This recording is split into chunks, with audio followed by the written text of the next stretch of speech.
Baik, Assalamualaikum warahmatullahi wabarakatuh.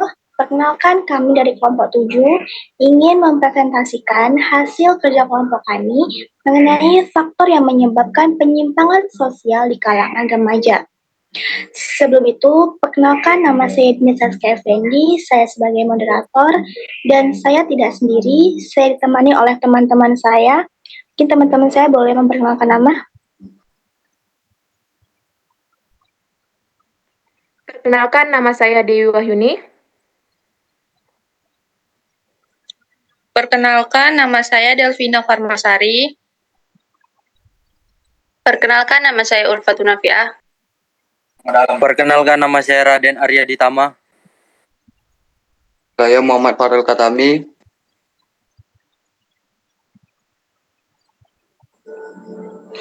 Baiklah, saya di sini ingin menjelaskan tentang persentase remaja pelaku perilaku penyimpangan.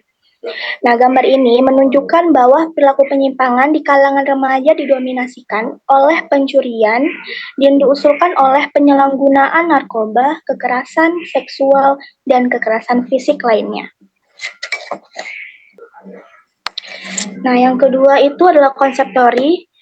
Menurut Mark S. Goller dan Johan F. Gellner serta Edwin Sutherland, orang yang memiliki perilaku penyimpangan cenderung memiliki ikatan sosial dengan orang lain yang memiliki perilaku penyimpangan, di mana orang tersebut mengokohkan norma dan nilai-nilai yang menyimpang. Menurut Ronald N. Akes, perilaku teman-teman dekat merupakan sarana yang paling baik untuk memprediksikan apakah perilaku seseorang anak muda sesuai dengan norma yang berlaku ataukah perilaku menyimpang. Teori ini menghubungkan penyimpangan dengan ketidakmampuan untuk menghayati nilai dan norma yang dominan di masyarakat. Dan ketidakmampuan mungkin disebabkan oleh sosialisasi dalam kebudayaan yang menyimpang. Materi selanjutnya yang akan dijelaskan oleh Ulfa. Kepada Ulfa, silakan. Oke, jadi di sini banyak faktor-faktor yang mempengaruhi penyimpangan sosial remaja. Contohnya itu yang pertama, lemahnya kontrol diri. Remaja seringkali belum bisa mengendalikan diri dengan baik. Mereka mudah ikut-ikutan untuk hal-hal negatif, apalagi kalau dilakukan oleh temannya. Misalnya itu seperti main game sampai kecanduan, terus yang kedua itu seperti ikut bullying, dan yang terakhir itu bisa seperti ikut tawuran tanpa mikir nih tanpa mikir panjang soal dampaknya dari tawuran itu tersebut. Nah, jadi yang kedua ini ada faktor kepribadian. Jadi setiap orang itu punya kepribadian yang terbentuk sejak kecil. Kalau sejak kecil aja anak itu nggak dibimbing atau diarahkan dengan benar, kepribadiannya itu bisa menjadi masalah. Contohnya itu anak yang punya sifat pemarah atau suka melawan, kalau nggak diajari cara mengendalikan diri, mengendalikan emosi, bisa aja tuh anak tumbuh jadi remaja yang suka berkelahi ataupun melakukan kekerasan terhadap orang lain. Oke, materi selanjutnya akan disampaikan oleh Raden Ardia Ditama. Oke, materi selanjutnya yang akan saya bacakan. Yang selanjutnya itu yaitu kondisi fisik. Kondisi fisik remaja yang memiliki cacat atau tidak lainan akan merasa dikucilkan di lingkungan sekitar. Oke, yang keempat itu yaitu krisis identitas diri. Krisis identitas diri ini salah satunya ialah tekanan dari keluarga atau lingkungan sekitar. Yang selanjutnya itu minimnya dukungan emosional seperti dukungan untuk pertandingan atau sebagiannya. Selanjutnya akan dibacakan dengan pemateri selanjutnya.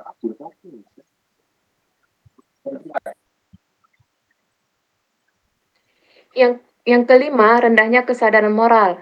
Jadi di sini, remaja yang memiliki kesadaran moral rendah cenderung tidak bisa membedakan mana yang benar dan yang salah.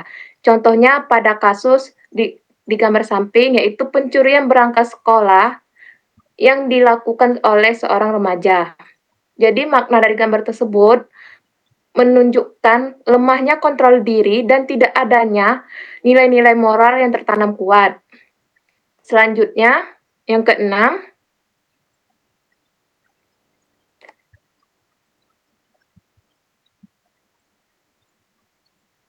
kurangnya perhatian dan kasih sayang. Remaja yang tumbuh tanpa perhatian dan kasih sayang dari orang tua cenderung merasa kesepian, mencari pelarian negatif. Contohnya pada gambar di samping menunjukkan seorang remaja yang sedang duduk sendiri di dekat alat narkoba. Jadi maknanya di sini menunjukkan kekosongan emosional dapat mendorong remaja pada penyimpangan seperti penyalahgunaan narkoba. Selanjutnya akan dilanjutkan oleh rekan saya, Delvina.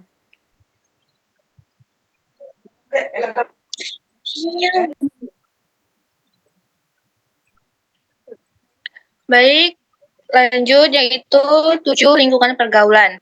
Lingkungan pergaulan itu punya pengaruh besar banget buat kehidupan remaja. Di usia remaja biasanya kita masih dalam proses pencarian jati diri.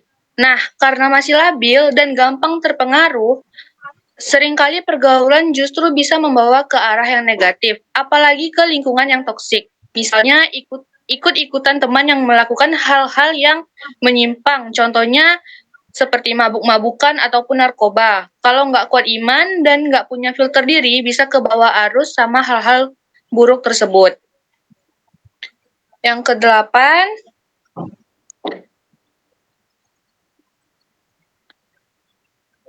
kurangnya pemahaman agama. Nah, kurangnya pemahaman agama menunjukkan bahwa lemahnya pengetahuan dan penerapan nilai-nilai agama bisa jadi menjadi salah satu penyebab remaja terjerumus dalam perilaku negatif, termasuk perilaku seksual yang menyimpang. Seperti gambar yang sebelah kiri itu memperlihatkan dua orang yang sedang berdekatan secara fisik, menggambarkan perilaku pacaran tidak sesuai dengan norma agama ataupun sosial.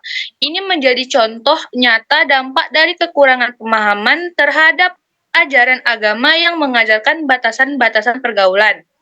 Bisa dilihat juga grafik di sebelah kanan itu, yaitu diagram lingkaran memperlihatkan persentase lokasi remaja melakukan perilaku seksual.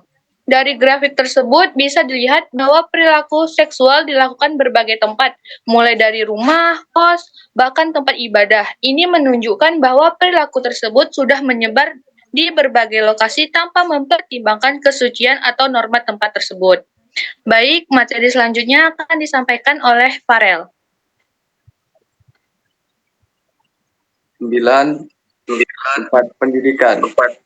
Berapa remaja sering melakukan pelanggaran norma atau aturan nilai-nilai yang berlaku di lingkungan pendidikan seperti sekolah, lembaga belajar lainnya. Penyimpangan ini mencakup tindakan yang tidak sesuai dengan tata tertib sekolah maupun etika sosial seperti bolos, tawuran, perundungan, merokok di sekolah. Seperti di gambar samping, dua kelompok pelajar dari SMA berbeda terlibat tawuran yang berawal dari ejekan di media sosial. 10. Perubahan sosial budaya. Dampak positifnya adalah bisa meningkatkan kualitas hidup, kemudahan akses informasi, dan perkembangan teknologi yang mempermudah pekerjaan. Dampak negatifnya dalam perubahan sosial ini adalah sering terjadinya disintegrasi sosial, hilangnya nilai-nilai tradisional, dan meningkatkan ketimpangan sosial karena tidak meratanya akses. Mungkin itu aja, terima kasih.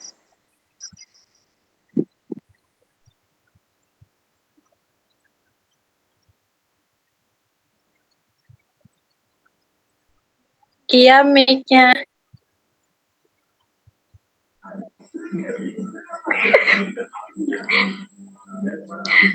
Baiklah, di sini saya akan menjelaskan kesimpulan dari materi yang telah kami sampaikan tadi, yaitu penyimpangan sosial di kalangan remaja muncul karena berbagai faktor, baik dari dalam diri remaja sendiri maupun dari lingkungan sekitarnya.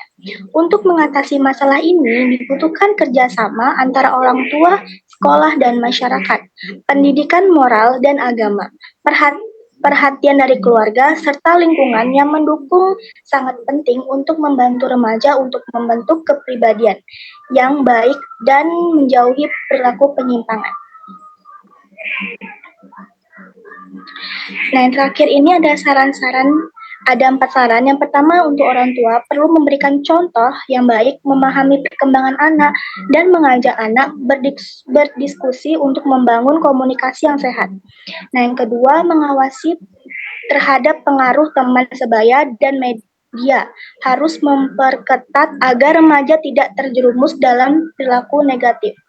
Nah, yang ketiga itu meningkatkan peran keluarga dalam memberikan kasih sayang, pengawasan, dan pendidikan moral yang kuat. Yang terakhir ada mengadakan kegiatan positif sebagai alternatif mengisi waktu luang remaja agar terhindar dari pengaruh negatif. Baiklah, mungkin itu saja materi yang telah kami sampaikan mengenai pergaulan remaja pada saat ini. Semoga apa yang kami sampaikan bisa membawa dampak baik untuk semuanya. Terima kasih. Wassalamualaikum warahmatullahi wabarakatuh.